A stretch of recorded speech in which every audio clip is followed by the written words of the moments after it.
नमस्कार, मैं अस्मा खान, प्रवक्ता सूरज प्रसाद राजकीय बालिका इंटर कॉलेज झांसी से आपका इतिहास की कक्षा में स्वागत करती हूँ। तो बच्चों, आज हम पढ़ने जा रहे हैं अपने 8वें अध्याय का तीसरा भाग। 8वां अध्याय हमारा किसान, जमींदार, राज्य कृषि समाज और मुगल साम्राज्य 16वीं व 17वीं सदी। इसके तीसरे भाग को आज हम पढ़ेंगे व समझेंगे। तो इस भाग को शुरू करने से पहले बच्चों हम एक क्विक रिवीजन कर लेते हैं। हमने पिछले भाग में क्या क्या पढ़ा था उसको देख लें। तो पिछले भाग में बच्चों कृषि समाज में महिलाओं के योगदान के बारे में हमने पढ़ा था। किस तरह महिलाएं पुरुषों के साथ कंधे से कंधा मिलाकर कार्य किया करती थीं और उसके साथ साथ वे अन्य कार्य भी करती थीं, जैसे कि महिला दस्तकार। साथ ही हमने ये भी पढ़ा कि इस समय महिलाओं को एक प्रजनन शक्ति के रूप में, एक श्रम संसाधन उत्पादनकर्ता के रूप में समझा जाता था। जंगल एवं कबीलों में बसे हुए लोग, साथ ही उनके जीवन यापन के तरीके और किस तरह धीरे धीरे मुगल साम्राज्यवादी दृष्टिकोण से जंगलों का सफाया कर कृषक बस्तियों का विकास हुआ, एवं जमींदार व जमींदारी व्यवस्था के बारे में भी हमने विस्तृत रूप में पढ़ा व समझा। तो बच्चों, अब इसी क्रम में हम आगे बढ़ते हुए आज अपने तीसरे भाग के उद्देश्य को पढ़ लेते हैं व समझ लेंगे और जानेंगे कि इस भाग में हमें क्या क्या पढ़ना है। अध्याय के इस भाग की समाप्ति के पश्चात आप सभी छात्र व छात्राएं निम्न बातों को समझने में सक्षम रहेंगे। निम्न बातें क्या क्या हैं? 16वीं व 17वीं सदी के दौरान मुगल कालीन भू राजस्व व्यवस्था कैसी व्यवस्था थी? वहां पर भू राजस्व नियंत्रण एवं राजस्व वसूली हेतु शासन व्यवस्था किस प्रकार थी? राजस्व निर्धारण हेतु भूमि का वर्गीकरण कैसा रहा? भूमि किस तरीके की थी और वहां का वर्गीकरण कैसा हुआ? आईने अकबरी के अनुसार राजस्व वसूलने के कैसे तरीके थे? बढ़ते व्यापार के कारण बढ़ता हुआ चांदी का बहाव। अबुल फजल की आईने अकबरी का विवरण। तो बच्चों, ये सारे पॉइंट्स हम डिटेल में देखेंगे व समझेंगे। तो शुरू करते हैं हम अपना तीसरे भाग का। पहली हेडिंग देखें, क्या है?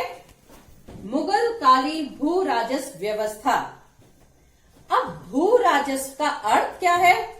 बच्चों, ये भी हमें देखें पहले कि भू राजस्व ही साम्राज्य की आर्थिक बुनियाद का आधार है। आर्थिक बुनियाद का आधार, जैसे बच्चों पहले हम जान ले भू राजस्व है क्या? जमीन से या भूमि से मिलने वाला राजस्व या कर, जो कि मुगल साम्राज्य की आर्थिक बुनियाद थी। अर्थात हम ये कह सकते हैं कि इनकी आय का सबसे बड़ा स्रोत भू राजस्व ही था। बढ़ते हुए कृषि उत्पादन पर नियंत्रण स्थापित करने के लिए अब कृषि का उत्पादन लगातार बढ़ता जा रहा था। साथ ही अब उस पर नियंत्रण रखना भी आवश्यक हो गया था, जिसके लिए राज्य को एक सुदृढ़ शासन तंत्र की आवश्यकता थी। अर्थात तीव्र गति से फैलते हुए साम्राज्य के सभी क्षेत्रों में राजस्व के आकलन और वसूली करने के लिए, यानी कि इसी समय मुगल कालीन प्रशासन के शीर्ष पर एक सैनिक नौकरशाही तंत्र मनसबदारी था, जिसके बारे में हम अपने अगले अध्याय में विस्तृत रूप से चर्चा करेंगे। अब इन मनसबदारों पर राज्य के सैनिक व नागरिक मामलों की जिम्मेदारी थी। इनसे साथ साथ जुड़े कुछ मनसबदारों को वेतन के रूप में नकद भुगतान किया जाता था, जबकि ज्यादातर मनसबदारों को साम्राज्य के अलग अलग हिस्से से भू राजस्व के आकलन के जरिए भुगतान किया जाता था। साथ ही साथ इस तरह इस पर नियंत्रण भी रखा जाता था। बच्चों, प्रशासनिक तंत्र का निर्माण करना अत्यंत आवश्यक हो गया था। इस बात पर भी ध्यान दीजिए, चूंकि भू राजस्व भी बढ़ते हुए साम्राज्यवादी दृष्टिकोण की तरह बढ़ता जा रहा था, इसलिए इस प्रणाली पर पूर्णतः नियंत्रण स्थापित करने के लिए एक सुदृढ़ प्रशासनिक तंत्र का निर्माण की आवश्यकता हो गई थी। तो बच्चों, ये था मुगल कालीन भू राजस्व व्यवस्था। अब हम देखते हैं राजस्व वसूली हेतु शासन व्यवस्था। ये हमारी अगली हेडिंग है। दीवान संपूर्ण राज्य की वित्त व्यवस्था की देखरेख के लिए उत्तरदायी था। अब उत्तरदायी किस प्रकार था? दीवान भू राजस्व तथा अन्य करों की वसूली और उनके हिसाब किताब के लिए जिम्मेदार था। दीवान का मुख्य कार्य सरकारों के आमिल गुजारों की सहायता से कृषि का विस्तार और सुधार करना था। साथ ही साथ उसे आमिलों के कार्यों पर निगरानी भी रखना जरूरी थी। इसी के साथ वित्त के साथ राजस्व विभाग भी उसी के नियंत्रण में था। उसी के नियंत्रण में किस तरह से? भू राजस्व विभाग होने के कारण इन्हें लोगों पर कर का बोझ निर्धारित करने से पहले उस पर होने वाले उत्पादन के बारे में कुछ खास किस्म की सूचनाएं या जानकारियां एकत्रित करनी होती थी। जैसा कि यहां मैंने आपको बता दिया है, सूचनाएं एकत्रित करने का प्रयास करते थे, जिसके लिए भू राजस्व निर्धारण करना आवश्यक था। भू राजस्व निर्धारण के 2 चरण थे। अब हम देख लेते हैं इसके 2 चरण किस प्रकार से थे। तो 2 चरण क्या हैं? पहला करों का निर्धारण और दूसरा वास्तविक वसूली। अब इसको हम एक उदाहरण के माध्यम से समझ सकते हैं। जैसा कि मान लीजिए हमारे पास राजस्व वसूली के लिए 3 तरह की भूमि है। भूमि ए, भूमि बी और भूमि सी। हमने भूमि ए पर 50% कर लगाया, भूमि बी पर 40% और भूमि सी पर 30%। ये कर हमने भूमि को देखकर उसके अनुमान के आधार पर लगाया कि भूमि उपजाऊ है, बंजर है इत्यादि। अर्थात कहने का मतलब यह है कि पहले से निर्धारण पर कर का अंदाजा लगाना, जिसे जमा कहा जाता था। यानी कि पहले से जो हमने निर्धारित किया वो क्या कहलाता था? जमा। और वास्तविक कर की वसूली कई गई राशि को हासिल कहा जाता था। तो ये आप समझ गए बच्चों, जमा और हासिल। यहां एक बात और आपको जानना महत्वपूर्ण है कि अकबर बादशाह ने अपने आमिल गुजारों से कहा कि कर अधिकतम नकद में वसूला करें। यदि नकद में नहीं कोई दे पा रहा है तो फसल के हिस्से के रूप में राजस्व वसूल कर सकते हैं। तो ये था किस प्रकार से उन्होंने राजस्व का निर्धारण किया। अब हम देखते हैं अपनी अगली हेडिंग, वो है राजस्व निर्धारण हेतु भूमि का वर्गीकरण। अब भूमि का वर्गीकरण किस प्रकार हुआ? तो अब राजस्व कितना लगाया जाए और कितना नहीं लगाया जाए, इसकी वास्तविकता का आकलन करने के लिए जमीन को कई भागों में वर्गीकृत किया गया, जिससे कि भूमि के हिसाब से राजस्व वसूला जा सके। अब जैसे कि आईने अकबरी के अनुसार भूमि का वर्गीकरण अकबर बादशाह की दूरदर्शिता का परिचायक था। अब अकबर बादशाह राजस्व को इस तरह निर्धारित करना चाहते थे कि किसानों पर करों का बोझ उनके उत्पादन के अनुसार लगाया जाए, जिससे कि किसान को कर देने में एवं राज्य को कर लेने में विरोधाभास ना हो सके। साथ ही राजस्व से अर्थव्यवस्था सुचारू रूप से चलती रहे, जो कि राजा की दूरदर्शिता का परिचायक था। इसलिए राजस्व हेतु जमीन को 4 वर्गों में विभाजित किया गया। तो अब बच्चों हम देखते हैं कि वो कौन से 4 भाग थे जिसके वर्गीकृत कर राजस्व को सुनिश्चित किया गया। तो वर्गीकृत में भूमि का पहला प्रकार है पोलज। पोलज इस जमीन में हर साल फसल की सालाना खेती होती थी और जिसे कभी खाली नहीं छोड़ा जाता था। तो कहने का अर्थ यह है कि पोलज वह भूमि थी जिस पर वर्ष भर खेती होती थी। उपजाऊ जमीन व कर उत्पादन के लिए ये भूमि का एक अच्छा प्रकार था। अब भूमि का दूसरा प्रकार क्या था? दूसरा प्रकार था परोती। इस जमीन पर कुछ दिनों के लिए खेती रोक दी जाती थी ताकि वह अपनी खोई ताकत वापस पा सके। तो बच्चों कहने का मतलब यह है कि एक बार खेती होने के पश्चात फसल काट कर कुछ दिनों के लिए जमीन को खाली छोड़ दिया जाता था, जिससे कि जमीन अपनी उर्वरक शक्ति वापस पा सके। तो अब बच्चों हम देखें तीसरा प्रकार क्या था। तीसरा प्रकार चाचर। ये जमीन 3 या 4 वर्ष तक खाली रहती थी। अब चाचर से हम क्या समझते हैं? ये जमीन 3 या 4 साल तक कोई खेती नहीं होती थी इस जमीन पर। इससे ये अंदाजा लगाया जा सकता है कि चाचर जैसी जमीनों पर कर की दरें संभवतः कम रही होगी। तो ये 3 प्रकार तो आप समझ ही गए। इसके साथ साथ एक चौथे प्रकार की भी जमीन थी। चौथा प्रकार बंजर। इस जमीन पर 5 या उससे अधिक वर्षों से खेती नहीं की गई थी।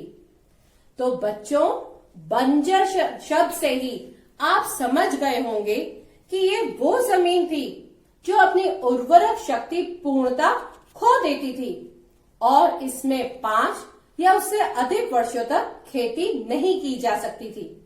तो ये थे बच्चों भूमि के 4 प्रकार, जिससे भूमि की उर्वरक शक्ति के आधार पर वर्गीकृत किया गया था, जो आप समझ ही गए होंगे बच्चों। तो अब इसके आगे हम देखते हैं राजस्व निर्धारण हेतु भूमि के वर्गीकरण में ही अपना अगला पॉइंट है हमारा।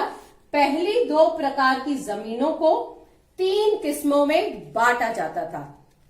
जैसा कि हम देखें कि अब जो पहली 2 प्रकार की जमीनें थीं, जैसा कि पोलज और पड़ती, इनको फिर से 3 किस्मों में बांटा गया। 3 किस्म कौन कौन सी है वो समझ लीजिए आप अच्छे से। पहली किस्म अच्छी, मध्यम और खराब। मतलब जिस प्रकार से ज्यादा खेती होती थी वह अच्छी कहलाई थी और जिस भूमि पर कम खेती होती थी वह मध्यम कहलाती थी और जिस जमीन पर या भूमि पर औसत खेती होती थी उसे खराब श्रेणी में रखा गया था। तो इस तरह से बच्चों भूमि का वर्गीकरण कर राजस्व का निर्धारण किया गया था। तो बच्चों इसी क्रम में आगे बढ़ते हैं और देखते हैं हम अपनी अगली हेडिंग राजस्व वसूलने के तरीके। जैसा कि मैंने आपको अभी बताया कि बादशाह अकबर अपने आमिल गुजारों को आदेश दिया था कि राजस्व को अधिकतम नकदी के रूप में वसूलें, लेकिन यदि नकद में नहीं हो पा रहा है तो इसके एवज में फसल के रूप में राजस्व ले सकते हैं। इसी यानी कि फसल के आधार पर राजस्व वसूलने के निम्नलिखित तरीके थे। वो क्या थे इन्हें थोड़ा हम देखें। पहला तरीका कणकूट, जहां कण का मतलब अनाज और कुत का मतलब अंदाजा है, ये मिला के होता है कणकूट। अगर कोई शक फसल को लेकर हो तो फसल को 3 अलग अलग भागों में काट कर शक को दूर किया जाता था। यानी कि सपोज करिए कोई भूमि है, वहां पे हमने अंदाजा लगाया कि 50 किलो गेहूं वहां से आएगा, परंतु हमें शक हुआ कि ऐसा नहीं। तो इस शक को हमने दूर किया कि उस फसल को 3 भागों में कर डिवाइड कर दिया और जो भाग राज्य का होता था उसे राज्य को दे दिया। इस प्रकार हमने शक को दूर किया। अब दूसरा प्रकार, वो क्या था? बटाई, जिसे भावली भी कहते हैं। इसमें फसल काटकर जमा कर लेते हैं और सभी पक्षों की मौजूदगी में बंटवारा करते हैं। जब फसल आ गई, सब वहां पे है एकत्रित, तब उसे हम लोग डिवाइड करते थे। इसमें अब तीसरा प्रकार, खेत बटाई। खेत बटाई क्या है? इसमें बीज बोने के बाद खेत को बांट दिया जाता था। बीज बोया और उसके बाद खेत को डिवाइड कर दिया गया। और लास्ट है हमारा लाग बटाई। इसमें फसल काटने के बाद उसका ढेर बना लेते थे और फिर उसे बांट लेते थे। जैसे ही फसल आ गई, उसका ढेर बन गया, उसके ही पश्चात फसल को डिवाइड कर दिया जाता था। ये था हमारा लास्ट वाला पॉइंट। अब हम इसके आगे बढ़ते हैं और देखते हैं चांदी का बहाव। नई दुनिया का रास्ता खुलने से भारत के व्यापार का काफी विस्तार हुआ। कैसे? अब भारत में चांदी का बहाव कैसे हुआ? जैसे कि मुगल साम्राज्य एशिया के उन बड़े साम्राज्यों में से एक था जो 16वीं और 17वीं सदी में सत्ता और संसाधनों पर अपनी मजबूत पकड़ बनाने में कामयाब रहे, सक्षम रहे। इस नवीन दुनिया के रास्ते से भारत के व्यापार का समुद्र पार भारी विस्तार हुआ। इससे एक तो व्यापार बढ़ने लगा और साथ ही साथ दूसरा देखते हैं क्या हुआ। व्यापार बढ़ने के साथ साथ नई वस्तुओं का भारत में आना शुरू हुआ। जैसा कि मैं पिछले भाग में आपको बता चुकी हूं, नई नई सब्जियां भारत में आई। इस प्रकार विस्तार हुआ और इसी के साथ यहां से निर्यात होने वाली वस्तुओं का भुगतान करने के लिए एशिया में भारी मात्रा में चांदी आई। अब ये भारत के लिए अच्छा था क्योंकि यहां चांदी के प्राकृतिक संसाधन नहीं थे। अब इस बाहर से आई चांदी से धातु मुद्रा का विकास, मुद्रा का संचार और सिक्कों की ढलाई का अभूतपूर्व विकास हुआ। तो ये कैसे भारी मात्रा में इसका विस्तार हुआ, ये आप समझ ही गए। अब हम अपनी अगली हेडिंग की तरफ जाते हैं और देखते हैं अबुल फजल की आईने अकबरी। अब इसमें 5 संशोधनों के बाद अकबर के शासन के 42वें वर्ष में पूरा किया गया। तो ये बात आप समझ गए कि 5 संशोधन हुए, उसके बाद अकबर के 42वें संशोधन में 42वें वर्ष में इसे पूरा किया गया। इसकी परियोजना का परिणाम था अकबरनामा, जिसे 3 जिल्दों में रचा गया, यानी कि 3 भागों में ये रचा गया था। पहली 2 जिल्द में ऐतिहासिक दास्तान यानी कि जो हिस्टोरिकल फैक्ट्स थे वो लिखे गए और तीसरी जिल्द में आईने अकबरी को शाही नियम कानून के सारांश और साम्राज्य के एक राजपत्रित रूप में संकलित किया गया। यानी कि दूसरे भाग में शाही परिवार के बारे में, अकबर का परिवार किस तरीके से रहते थे, रहन सहन, सब चीज लिखी गई। और तीसरे भाग में जैसे आज गैजेटी होती है उसी प्रकार से वहां का गैजेटी थी या राजपत्रित लिखा गया। अब इसमें कई मामलों की चर्चा की गई। कई मामले किस प्रकार से, जैसे दरबार के बारे में, प्रशासन के बारे में, सेना का संगठन, राजस्व के स्रोत जो अभी हमने डिस्कस कर लिए डिटेल में, साम्राज्य के प्रांतों का भूगोल किस प्रकार था, लोगों की धार्मिक, साहित्यिक व सांस्कृतिक रीति रिवाज किस प्रकार थे, एवं तमाम प्रांतों एवं सूबों की जानकारी इसी में संकलित थी। ये सारी चीजें उसमें लिखी गई थी। किसमें? आईने अकबरी में। और साथ ही साथ आईने अकबरी 5 भाग में संकलित है। 5 भाग में पहले 3 भाग प्रशासन का विवरण देते हैं और पहला भाग यानी कि मंजिल आबादी जिसे कहा गया है, ये शाही घर परिवार और उसके रख रखाव से ताल्लुक रखती थी। जैसा कि अभी मैंने आपको बताया था कि ये भाग में शाही परिवार के बारे में विवरण है। इसी के बाद जो दूसरा भाग था सिपाही आबादी, ये नगर प्रशासन एवं नौकरों की व्यवस्था के बारे में इस भाग में शाही अफसरों, विद्वानों, कवियों और कलाकारों की संक्षिप्त जीवनियां भी हैं। मतलब जो भी सिपाही थे उनके बारे में तो था, साथ ही साथ अन्य लोगों का भी विवरण और उनकी जीवनियों के बारे में है इसमें। अब तीसरा भाग जो था वो क्या था? वो था मुल्क आबादी। इस भाग में साम्राज्य व प्रांतों के वित्त पहलुओं तथा राजस्व की दरों के आंकड़ों की विस्तृत जानकारी है, जो चीज अभी हमने डिस्कस करी है। फिर चौथा और पांचवा भाग ये क्या था? इसमें भारत के लोगों के मजहबी, साहित्यिक और सांस्कृतिक रीति रिवाजों का संग्रह है। पुस्तक के अंत में अकबर के शुभ वचनों का लिखा गया है, यानी कि अकबर ने भी कुछ शुभ वचन दिए जिसको भी लिखा गया। ये था विस्तृत जानकारी आईने अकबरी की, जो अकबर के दरबारी कवि अबुल फजल ने लिखी थी। तो बच्चों, इस अध्याय के आखिरी भाग को भी हमने अच्छी तरह पढ़ लिया है, वह समझ लिया है। तो जैसे कि पहले भी हम करते आए हैं कि कैसे एग्जाम में प्रश्न आता है, उसको किस दिशा में हमें लिखना है, वो भी हमें समझना चाहिए बच्चों।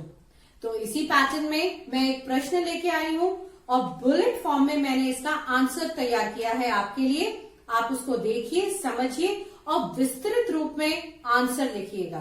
तो प्रश्न है आपका, उन साक्ष्यों की जांच कीजिए जो यह बताते हैं कि मुगल राजकोषीय व्यवस्था के लिए भू राजस्व बहुत ही महत्वपूर्ण था। यदि ये प्रश्न आता है तो आंसर फॉर्मेट कैसा होगा, ये भी देखिए। वित्त साम्राज्य रूपी शरीर का मेरुदंड होता है, या आप समझते ही हैं बच्चों।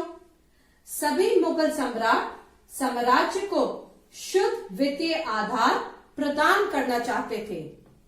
साथ ही साथ इसमें सर्वाधिक महत्वपूर्ण स्थान भू राजस्व था और भू राजस्व ही साम्राज्य की आर्थिक बुनियाद का आधार था।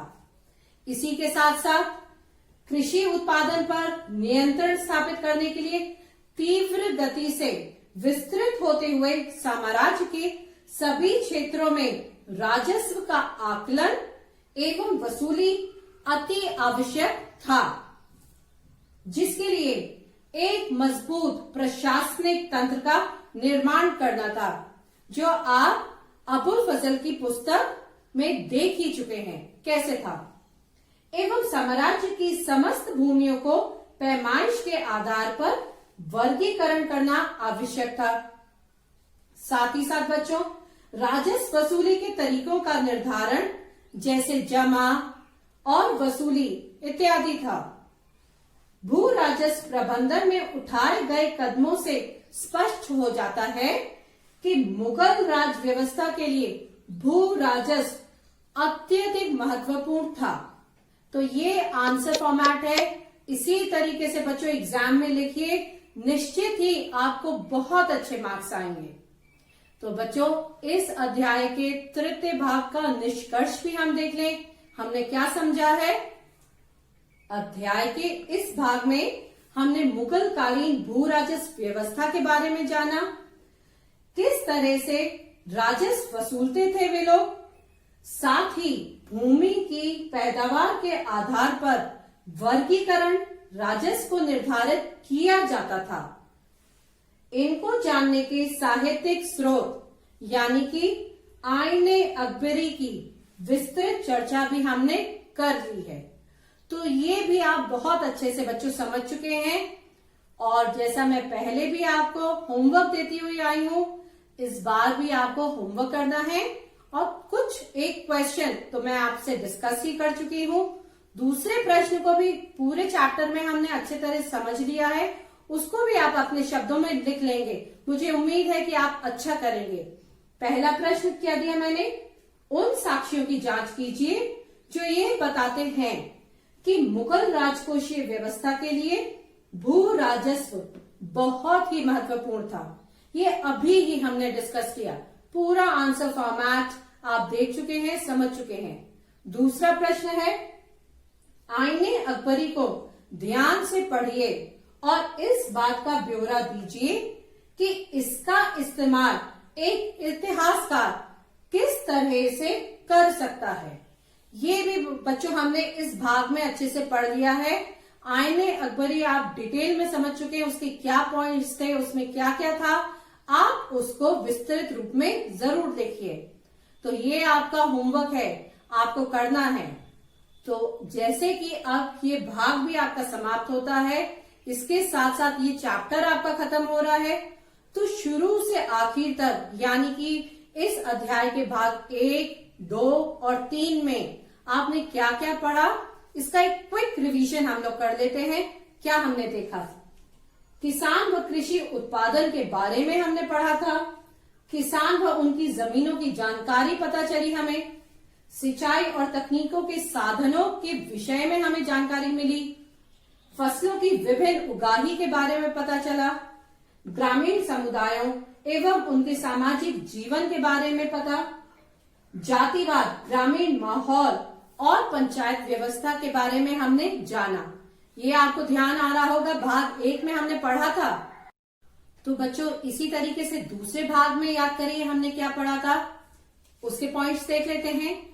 कृषि समाज में महिलाओं का योगदान, ये हमने जाना किस तरीके से महिलाएं पुरुषों के साथ कंधे से कंधा मिलाकर चल रही थी, अन्य कार्य भी कर रही थी। महिलाओं को प्रजनन शक्ति के रूप में समझा था। जंगल और कबीले एवं वहां बसे लोगों के बारे में जानकारी हासिल करी थी। कृषक बस्तियों के लिए जंगलों का कैसे सफाया किया गया। जमींदार एवं जमींदारी व्यवस्था के बारे में हमने विस्तृत रूप में पढ़ ही लिया था। तो इसके साथ साथ अब हमें ये भी देखना है, इस भाग में हमने क्या क्या पढ़ा। इस भाग में हमने जाना 16वीं और 17वीं सदी के दौरान मुगल कालीन भू राजस्व व्यवस्था, डिटेल में हमने बहुत अच्छे से पढ़ लिया इसे। भू राजस्व नियंत्रण एवं राजस्व वसूली हेतु शासन व्यवस्था किस तरह से थी। राजस्व निर्धारण हेतु भूमि का वर्गीकरण क्या क्या था, ये भी जाना।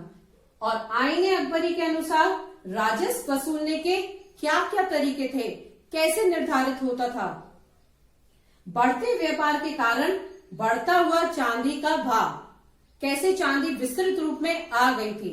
और फिर अबुल फजल की आईने अकबरी का विस्तृत वर्णन भी हमने देख लिया और समझ लिया। और इसी से एक प्रश्न भी मैंने आपको होमवर्क के लिए दिया है, दोबारा आपको याद करा रही हूं बच्चों। तो बच्चों इसी के साथ मैं आशा करती हूं आपको ये अध्याय भी, इसके तीसरे भाग को भी समझ में आ गया होगा, बहुत अच्छे से आपने जान लिया होगा। तो बच्चों पढ़िए और निरंतर बढ़िए। थैंक यू, नमस्कार।